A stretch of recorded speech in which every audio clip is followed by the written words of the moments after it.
Prizreni nuk shërbe, por asun.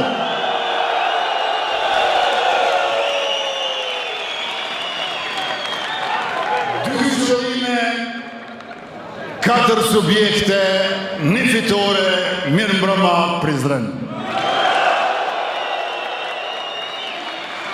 Dy qëllimet tona janë siguria dhe begatia, 4 subjekte tona janë lëvizja vetëvendosje, Partia Guxo, Partia Alternativa dhe Partia Shqiptare Demokristiane, dhe një fitore është ajo e numrit 116 të dielën e 28 dhjetorit.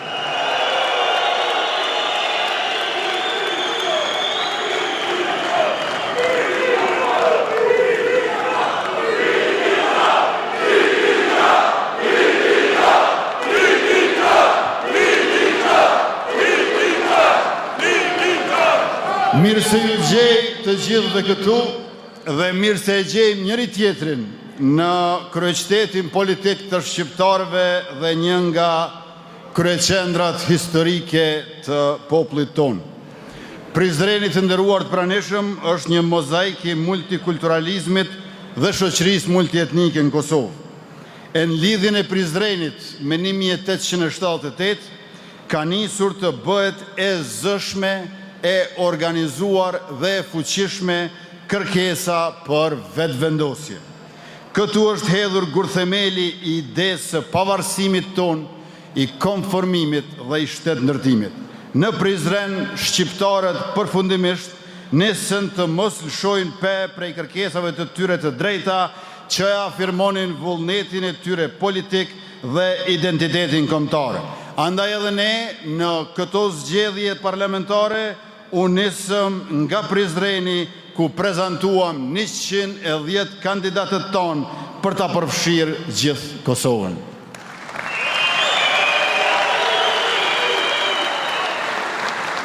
Qeverisja jonë në këto gati 5 vjet për çdo vit ja ka shtuar ekonomisë Kosovës nga 1 miliard. Ekonominë e gjetëm 7 miliard në vitin 2021, sot që po flasim bruto produkti vendor është 11 miliard, e vitin e ardhshëm bëhet 12 miliard, do të thotë që për çdo vit ekonomisë ja shtojmë nga 1 miliard. E të dashur qytetar, ata para nesh u duhej 3 vjet për 1 miliard t'ja shtojnë ekonominë Kosovës. Kjo do të thotë që kur jemi të rritja ekonomike, ne jemi 3 fish më të shpejt se ata. Kjo do të thotë që kur jemi të rritja ekonomike, edhe nëse e kanë pasur drejtimin dhe kohjen e duhur, ata e kanë lënë shtetin se veturën të parën. E kanë lodhë veturën të mojtë veç në parën. A na jena 3 fish më të shpejt se ata. Na jena në tretën.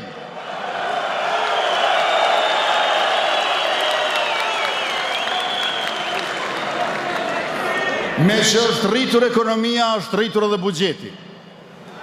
Buxhetin e trashëguar prej ish kryeministrit Hoti dhe ministres së tij të financave Bajrami e patëm 2.4 miliard euro. Si vjet buxheti 3.6 miliard euro, do me thonë 50% më i madh, e në vitin e ardhshëm, në mbledhjen e parë të qeverisë, si kryeministër i juaj në mandatin e 3, do të nënshkruaj vendimin për buxhetin për vitin 2026, 4 miliard apo 2/3 më shumë se sa para 5 vjet.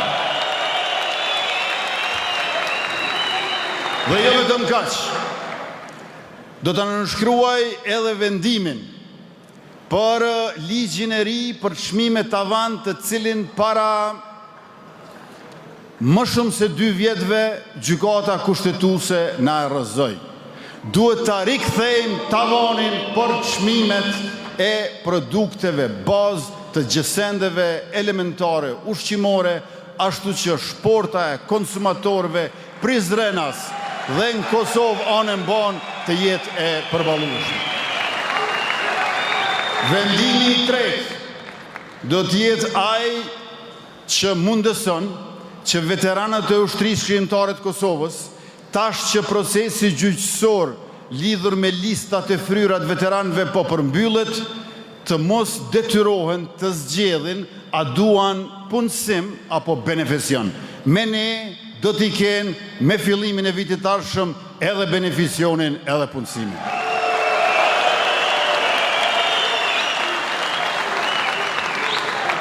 Vendimi i katërt në mandatin e tretë, në mbledhjen e parë qeverisë juaj, me mua kryeministër, do t'jetë paga e 13 në sektorin publik për të gjithë shërbyesit publik që nis me buxhetin e vitit 2026 dhe e dini çfarë? Kjo pagë 13 nuk jipet në fund të vitit, por në fillim të vitit. Pra nuk do të numërojnë kur është puna te paga shërbyesit publik 1, 2, 3, 4, pastaj 10, 11, 12, 13. Do të numërojnë 1, 2, 13, 3, 4 e kështu me radhë. Paga e 13 vjen në fillim vitit. Dhe vendimi i 5 i mbledhjes parë do të jetë ai për një pako prej 200 milion euro për përballje me inflacionin dhe me vështirësitë materiale financiare për fëmijët që marrin shtesa, për studentët tonë, për punëtorët në sektorin privat dhe për pensionistët, e gjithashtu do ta kemi edhe rikthimin e skemës e cila shpërblen ata që kursejnë energji. Kushdo që në një muaj të vitit 2026 dëshmon me faturë se ka shpenzuar më pak se në muajin e njëjtë të vitit 2025, do të shpërblehet për këtë kursim. Kush kursen më shumë, shpërblehet më shumë, 200.000 familje kosovare do të mund të përfitojnë nga kjo skemë rikthyer. Ekonomia edhe buxheti janë rritur të dashur qytetar për shkak se qarkullimi i bizneseve është dyfishuar si vjet krahasuar me vitin 2019. Ka qenë 12.5 miliard, si vjet është 25 miliard, me që rast edhe fitimi i korporatave, i bizneseve, është rritur më shumë se dyfish. Në qeveritë e mëhershme, asnjëherë fitimi i korporatave në Kosovë nuk e ka prek 900 milion euro. Me neve, si vjet, është 2.3 miliard euro. Dhe a dini si e di sepse administrata tatimore e Kosovës na tregon që si vjet po paguajnë tatim në fitim 230 milion euro. Duke qenë se tatimi është 10%, kjo do të thotë që fitimi i korporatave ka qenë 2.3 miliard euro. Janë rritur kontributet e sektorit privat, sepse është rritur edhe qarkullimi, edhe fitimi i tyre, por që besa është rritur edhe besimi në institucionet e shtetit me në krye qeverin ton, tuaj, të mirë e të morë.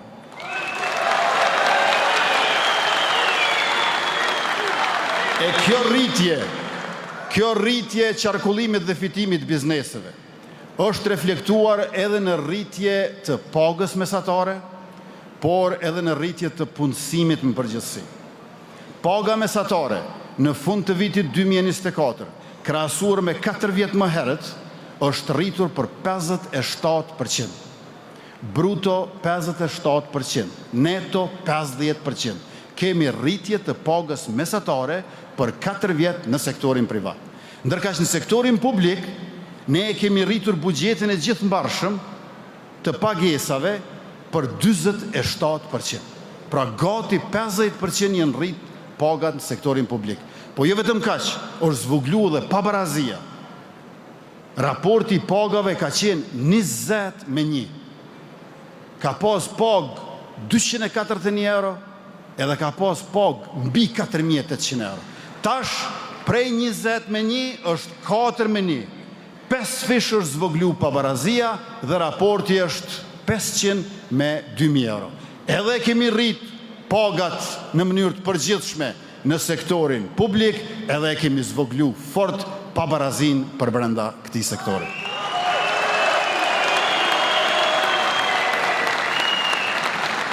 Rritja e punësimit me shifra është prej 350.000 në vitin 2021, kur e morëm detyrën pranverë, e tash është 435.000. 85.000 ma shumë të punësum, apo 24% ma shumë të punësum se sa kur e morëm ne qeverisjen. A din sa i bjen 85.000 të punësum për 4 vjetë e gjysë? I bjen diç më shumë se 6 stadiume për plot Fadil Vokrin Prishtinë. E nëse pjestojnë për numrin e ditëve të 4 vjetëve e 9 muajve sa jemi në qeverisje gjithsej, i bie që për çdo ditë në qeverisjen tonë e tuaj janë punësuar mesatarisht e parafërsisht 50 veta që i bjen për çdo ditë ka një autobus plot është punësu në Republikën e Kosovës për gjatë qeverisjes sonë. Këtu pa dyshim që